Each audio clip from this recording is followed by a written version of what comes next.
নিজের ভুল স্বীকার করতে শিখো, তবেই মানুষ তোমার ওপর বিশ্বাস রাখবে। সমাজ বদলাতে হলে আগে নিজেকে বদলাও। সত্য কখনো চাপা থাকে না। অন্যায়ের প্রতিবাদ করতে শিখো।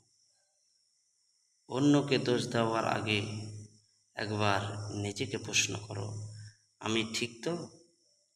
লোভ, হিংসা ও অহংকার, এই তিনটি সমাজ ধ্বংসের মূল।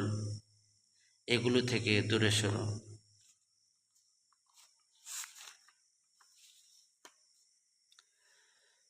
সমাজে উন্নতি তখনই সম্ভব যখন আমরা একে অপরের ভালো চাইব। শিক্ষা শুধু ডিগ্রির জন্যই নয়, মানুষের মতো মানুষ হওয়ার জন্যই নাও। কারো ক্ষতি করে তুমি কখনো নিজের ভবিষ্যৎ গড়তে পারো না। বড় হতে হলে আগে মানুষ হও। বড় হতে হলে আগে মানুষ হও, তারপরে সফল মানুষ হও।